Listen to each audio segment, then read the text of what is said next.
One way to ease a young pitching prospect's transition to the big leagues is to give them plenty of run support, and Jonah Tong got a lot of that in his first career victory on Friday night.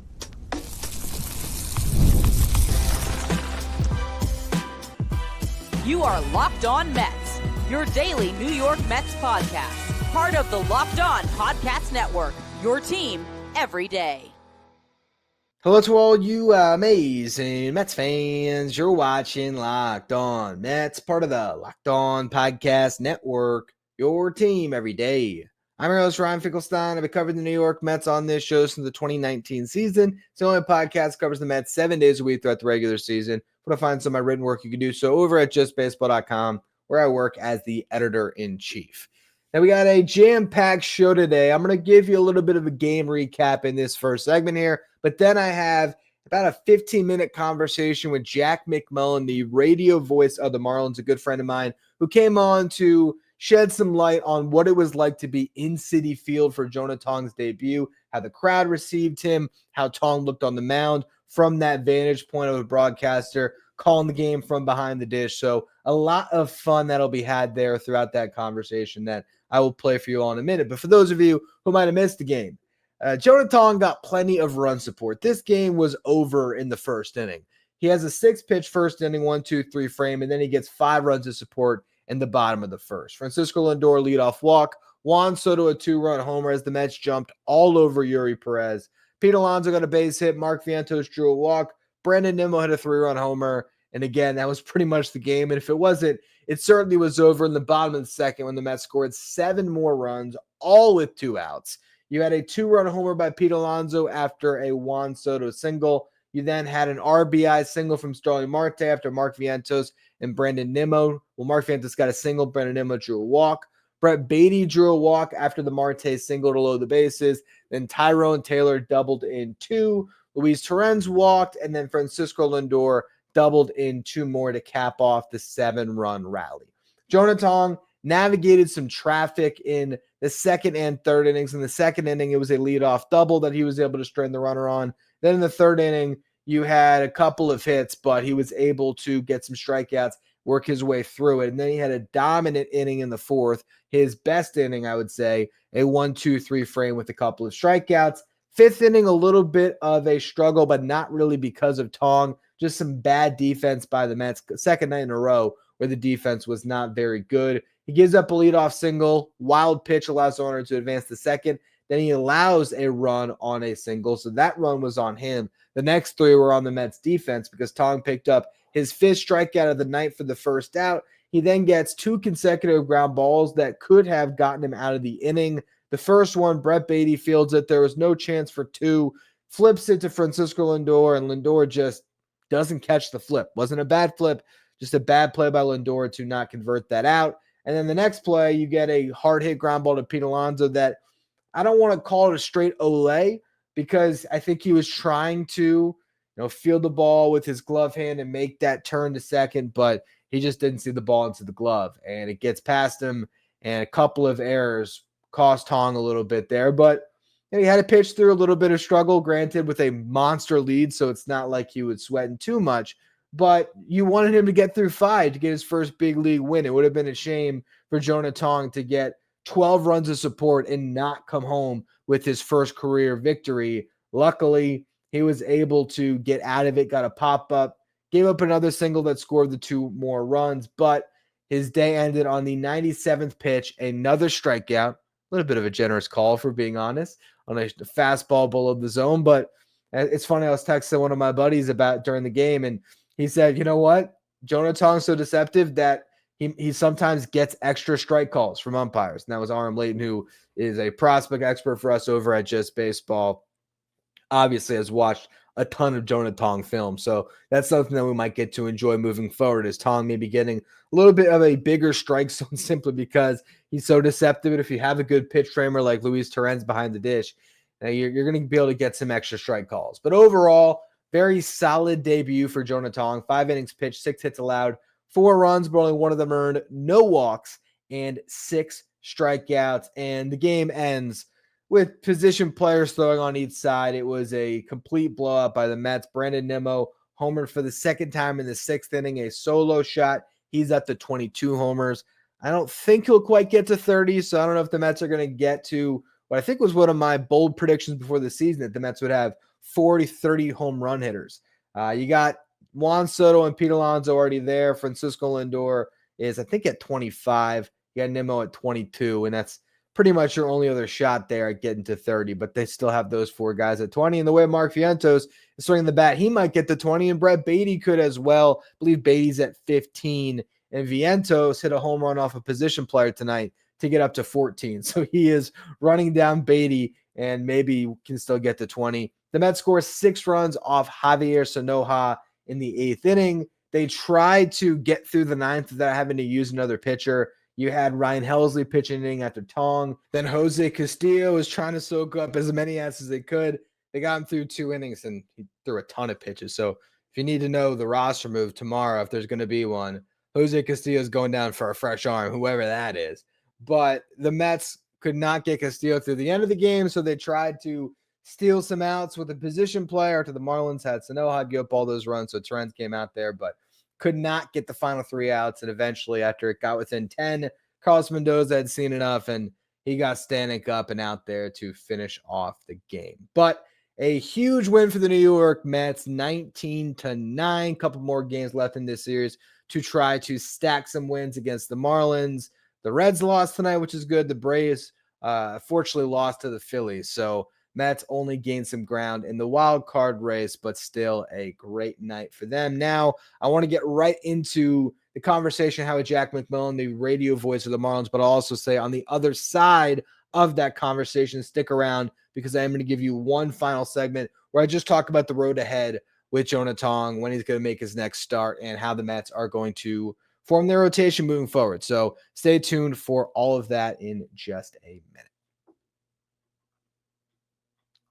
Today's episode is brought to you by Game Time. Have you ever decided at the last minute that you want to head to the ballpark and check out a game? The season's winding down. You're running out of opportunities to get to Citi Field. And Game Time is exactly where you should go to get the tickets that you want last minute without the stress. Game Time makes buying tickets fast and simple. Prices on the app actually drop the closer you get to first pitch, and they've got incredible deals on last minute tickets, clear seat views, and a lowest price guarantee that takes all of the worry out of buying your tickets. A Game Time is the official ticketing partner of Locked On MLB, making it easy to browse the app for an exciting upcoming MLB game like Mets versus Marlins throughout the rest of this weekend here. Game Time is the place to go. Take the guesswork out of buying your tickets. Download the Game Time map, create an account, use the code Locked On MLB for $20 off your first purchase. Terms apply. Again, create an account, redeem the code Locked On MLB. That's LOCKEDON MLB for $20 off. Download the Game Time app today. Last minute tickets, lowest price guaranteed. All right, very excited to have Jack McMullen joining me on today's show. Work with him over at Just Baseball, but he's also the radio voice of the Marlins. So he got the great pleasure of watching Jonah Tong's debut in what can only be described as just a nice, tidy baseball game. Jack, how does it feel to call a 19-9 game? How's the voice doing? You still have like 10 minutes in you before you shut it down for the night? We're okay. 10 minutes are good. To be honest, it was a lot of just calling balls and strikes by the end of it. It was tough, and it was such a weird game for Tong in particular, because it was throw 6 pitches, get 5 runs in an inning that lasted 45 pitches and a pitching change, and then throw about 15 pitches, get 7 runs in another half inning that lasted about 50 pitches. Like it was a bizarre cadence for him. It was weird from the outset. So honestly, it was like kind of a slow burn the rest of the way. We were just talking about it before you hit the record button. When we see Sanoja and Torrens pitching in one game, I think it's okay to just scrap it and get ready for Saturday. Yeah, let's just call it. I know as someone that was on a travel baseball team that got mercied a good amount. You're never feeling bad when you're down 12. You know, you were always just happy to stop getting embarrassed. And I think when you're talking about teams going through the marathon of 162, which you're feeling the grind of now, covering a team through the whole thing. I mean, it's just, can't we just, if a team's winning by 10 by the 7th inning, let's just call it. Like, it doesn't have to be a crazy mercy, but just. Yeah, I hear you. Like, writing the ebbs and flows to me is that's part of what makes it really freaking fun, right? That's part of what makes it like, oh, this is baseball. This is the beauty of baseball here. And I love the idea of like, oh, can you get wins within the margins? Like, hey, can you get Ryan Stanek into the game at the top of the ninth inning when you're down by 15? And the answer was like, yes. So I don't know if Stanek was going to throw in any leverage innings for the Mets, but like probably not throwing tomorrow. He's on back-to-back games at this point. The Marlins have done a very good job this year, and thankfully there haven't been too many games that it feels like they're quote-unquote out of. They've done a decent job of like forcing a closer to get up in the bullpen in those games, as weird as it sounds. And then all of a sudden you've got a manager thinking twice. So you play the long game over the course of the series, but dude, I'm with you. Like, it's the travel baseball thing. It's August 29th. It's okay. Yeah. Well, let's get back to the main event, which was Jonah Tong. And, like you mentioned, I think one of the things that I found pretty impressive about this start was even that he got through 5, because it was getting to a point with those long innings where I was just wondering, is Jonah Tong just going to pitch 4 innings and they go to the bullpen just because you don't want to have this kid having to deal with that awkward cadence? So let's start there before we get to the specifics of his pitch mix and everything else. Like, what did you see from the composure of Jonah Tong in his first big league start? Yeah, honestly, he was competing, but he was also doing it in a very loosey-goosey manner, and it was cool. In ballpark, they were running through the starting lineups, and they showed Tong warming up in the bullpen on the Jumbotron. This is about 10 minutes before he fires the first pitch of his major league career, and they show him warming up in the pen. The people that are already at Citi Field at that point, it felt like the entire concourse stopped and gave this kid a round of applause. And Tong stopped his warm-up, looked up at the Jumbotron, huge smile on his face, and you could see him mouth the words like, "That's really cool," or "That's cool." And that is kind of the tone setter for me over the course of the game. There were points where he was ending up with both hands on the ground on the mound after he would throw a pitch. Like, it's so loose and so free. He's having a lot of fun pitching. And that's the thing that jumped out to me. Obviously, it helps when you're up 12-0 after the second inning. But even before this game began, like a huge smile and a wave when he was walking in from the bullpen before his first pitch, this guy was just ready to compete. And he's very comfortable with who he is as an arm, as a competitor. And that like struck me because everybody wants to be so darn businesslike. There was joy there, which was really cool. This is a kid that, at the Futures game, he talked to the media. It was the first time I saw him handle media. And I was like, man, he is really comfortable in his skin. And it's funny because I was texting Clay, who works with Just Baseball, and I was joking. I said Jonah Tong looks like the dorky little brother in like a high school teen movie, but he grew up to throw 95 with Ryan. You know what I mean? Like he does not. He's not cool, but he's very comfortable in who he is, and he's just a really easy guy to root for. I mean, even after the game when they do the shower, and he's like, "Hold on, Steve," and he just like embraces. All right, douse me with the Gatorade.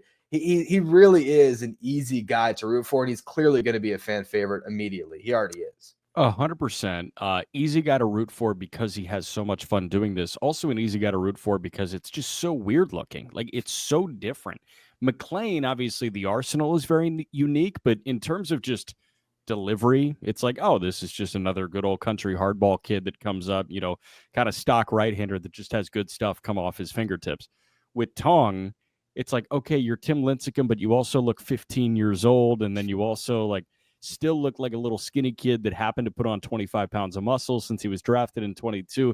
There are so many pieces of the Tong story here in terms of on-field, just watching this guy exist, that make you gravitate towards this kid. And he's 22 years old. I saw this note, and I took a photo of it on the Jumbotron after the game. The New York Mets, obviously that screen is humongous, but they threw on that big screen. Tong terrific. Jonah Tong joins Dwight Gooden as the only pitchers aged 22 or younger to throw 5 innings, allow 1 earned run or fewer in their major league debut for the New York Mets.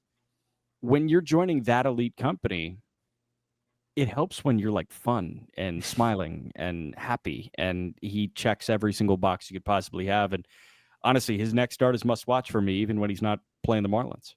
Absolutely. And getting to now the stuff, because I was texting Aram during the game, who also works with Just Baseball, and I was kind of marveling more at how batters were reacting to the fastball. And I told Arm, I said, like, I need to now get behind home plate because I feel like just watching on the TV broadcast, you don't really appreciate that fastball. You could appreciate more with how the hitters are reacting to that fastball. And that, like, right now, to me, watching him, and we'll get to the breaking balls in a minute, but it's a big league fastball, and then there's everything else. Like, to me, that is the clear separator here, and he threw it a ton. That's his pitch, and as long as he's locating his fastball, it seems like he's going to be able to, find success with just that pitch, really.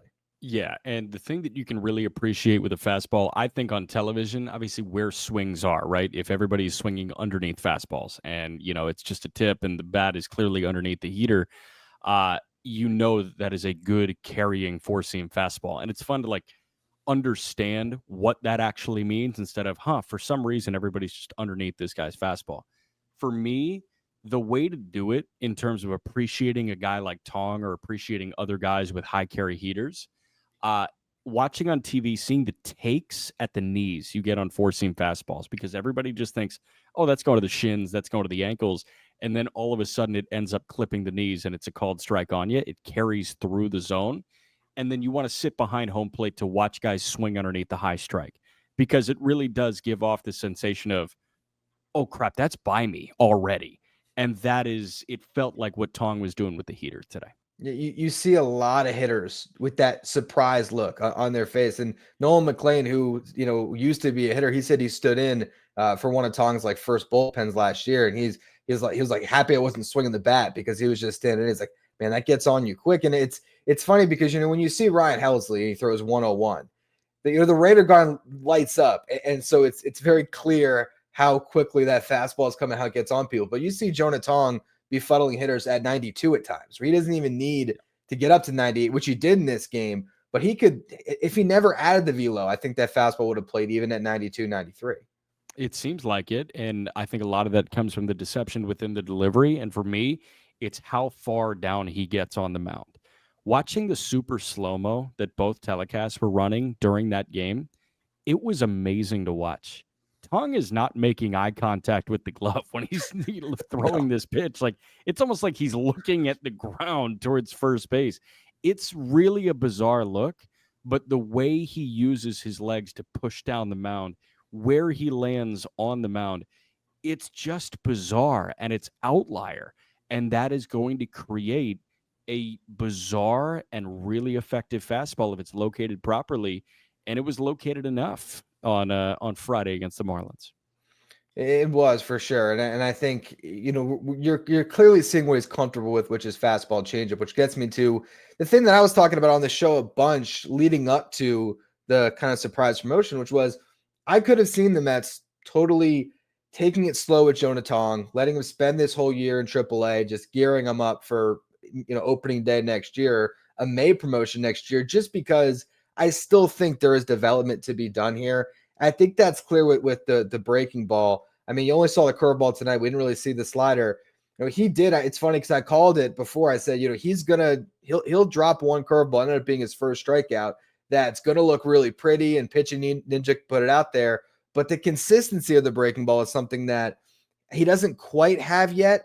Do you think with just fastball changeup and then the ability to have that taste-breaking curveball at times that he can just drop in there a little bit, does he have enough in his arsenal when he's going to go up in a week and a half here, where he might be facing off against the Phillies and Citizens Bank for that series? Is he going to be able to navigate a veteran lineup when they're able to just be looking fastball changeup? Short answer is I don't know. Longer answer is, for the sake of you guys, for the sake of the Mets, I hope so. Honestly, I feel like that 3-pitch mix that he has and he's very comfortable with at this point can get him through a lineup like that. I think he'll probably end up relying more on the secondaries than you've really ever seen from him at any point, because at the end of the day, Schwarber can catch up to what he's got in the heater department. Harper can catch up to what he's got. Trey Turner can catch up to what he's got. For me, it's IDing a very good front third of a lineup. How do you deal with a superstar? Because superstars are not phased by a Tim Lincecum Iron Mike delivery that results in a high carry heater. What they're phased by is the Vulcan change off the heater, and then you drop a curveball at 77 and then jump on it with 96. He's going to have to be effective with all three offerings on those days. I think it's good that he got the jitters out of the way for his sake in a game that, seemed out of hand after the second inning, right? So you get all those jitters out, and then it becomes this pro setup. He's going to go between starts as a New York Met. He's not entering that clubhouse for the first time. He's not meeting with the media for the first time. And he's not going to pitch at Citi Field for the first time ever again. For me, the first road test is going to be interesting, but he checked a lot of boxes before that really jump out to me. And I feel like it's going to be important to have the mix of fastball, change, and curveball when he goes and takes on like a Philadelphia Philly lineup. Yeah, I think the one thing that concerns me from this start, and again, I mean, everything that you're mentioning, was really impressive. The poise, the ability to get through a 5, the way that the fastball is getting on guys. The thing that I wonder is just, can he land something else for a strike? Like it's completely different watching him and Nolan McLean. Not to compare the two, but it's hard not to. Nolan McLean has this deep arsenal where he could throw any pitch for a strike. Yeah. And at times with Jonah Tong, it almost feels like the fastball is the one pitch he can throw for a strike. Changeup's getting there. I don't know if he can drop that curveball in for a strike. I think that curveball is most effective when no one's expecting it, and then you bury one and they swing right through it. So that's the one thing that I'm wondering as we see the next couple starts for Jonah Tong. And I totally understand that. I would say the next thing to the next box to check is get that changeup in the zone pretty consistently and figure out a way to get that bottom rail with that Vulcan change. With the way that it moves, obviously it's going to be a little bit more splitter type based. And that naturally is just conducive to starting at the knees and bouncing a couple of times. If he's landing that changeup for a strike, especially knees and just below to that bottom rail of the strike zone, I think that unlocks an entirely new level for him. Yeah, and you know what? I mean, he has done so much development in this year, and now he's going to be working with the big league coaches and everything, working with Jeremy Hefner throughout his in-between start routine here. So we'll see what happens. I mean, there's every chance that Jonah Tong might not ever see the minor leagues again unless he's on rehab. I mean, that could have been – he could be up for the rest of this season. That's it. Carlos Mendoza already said they're going 6-man, so I believe his next start would be in Cincinnati. So that'll be interesting to pitch in that ballpark, but – definitely a lot to like from Jonah Tong in his first start. 100%, man. No, and I'm sad that it happened against my Fish. It was cool to be in the ballpark for that, and this crowd loved him yesterday. It was so much fun to watch. Every little movement with him was documented, and it was cherished, and it was really fun to watch that Citi Field crowd interact with a kid that was giving it right back to him. The thing about the Mets, especially, it's hard not to start to see the parallels 10 years later from the 2015 run. And, that year, if you remember the playoffs, it was like Halloween, no matter who was on the mound. It's like, oh, it's Dark Knight Day. Everyone get your Batman costume out. Oh, it's Noah Syndergaard. Let's throw on the wigs. Let's see Thor. Jonah Tong has that character element to him, and you see that one of the fans brought a bunch of tongs and they were putting tongs up for every strikeout. So, yeah, I think Nolan McLean is clearly the more polished, ready to go big leaguer. But even now, it almost seems like Jonah Tong might be more appointment television just because of the uniqueness to him. It seems like it. And I mean, they were slapping maple leaves on the K signs at Citi Field too. And it was funny whenever he got a punch out, the big screen at Citi Field would roll out the South Park Canadian, kind of yapping up and down while holding a K flag too. So they're totally leaning into this, man, and I get it. Grilled cheese and maple syrup, man. This guy's weird. Well, thank you so much, Jack, for giving us some insight from in the ballpark. I'm a little jealous that I wasn't able to be there too, but it was definitely fun to watch it from home, and I did listen to your radio broadcast. Don't tell the TV guys, but I enjoy the Fish radio a little bit more these days. So thanks for joining me, Jack. Thank you, Fish. Or thank you, Fink, and go Fish. There you go. If you're watching on YouTube, do me a favor and hit that subscribe button. Help us get closer to our next goal of 15,000 subscribers. I appreciate all of you who continue to subscribe. Now, I wanted to take a minute at the end of this show just to break down the road ahead now that the Mets have confirmed that Jonah Tong is sticking in this rotation, and it will be a 6-man rotation moving forward. I know I've already gone through this on the show, but I think it's worth reiterating now that we have learned some things. 1, that Tong is here to stay. 2, Tyler McGill will need at least one more rehab start. And there's every chance the Mets, if they like what they're seeing from Clay Holmes, they could kick the can down the road on Tyler McGill if they wanted to. They don't have to bring him back, or they could bring him back as a long man for their bullpen. But the rotation is locked in stone for now, leading, I think, through potentially even the entire road trip. Let's just look at the rest of this series. You're going to have David Peterson going later this afternoon against Edward Cabrera, and then you're going to have Kodai Senga going up against Sandy Alcantara on Sunday. So a couple of good pitching matchups to close off this series. We'll see if the Mets can get the series victory and win out this weekend. Then you go to Detroit, and you're going to have Sean Manaea on the mound on Monday, Nolan McLean on Tuesday, Clay Holmes on Wednesday, off day Thursday. Jonah Tong gets a week in between starts, started one Friday night. He'll do the same thing next week, but this time in Cincinnati against the Reds. Tough ballpark to pitch in. It'll be fun to see how he handles that. You got Peterson and Senga to finish off that series. You then begin the 4-game set in Philly. It'll be Sean Manaea and Nolan McLean to start off that series. If the Mets wanted to get David Peterson into the series, they could move away from a 6-man rotation for that series, and then that would end up bumping up Jonah Tong to pitch on the 10th, David Peterson on the 11th. Pretty much doubt that that's going to happen, though, because Jonah Tong has never gone on 4 days rest this year, so I don't think that they're going to do that, and my assumption would be Clay Holmes will stay in the rotation through at least that start.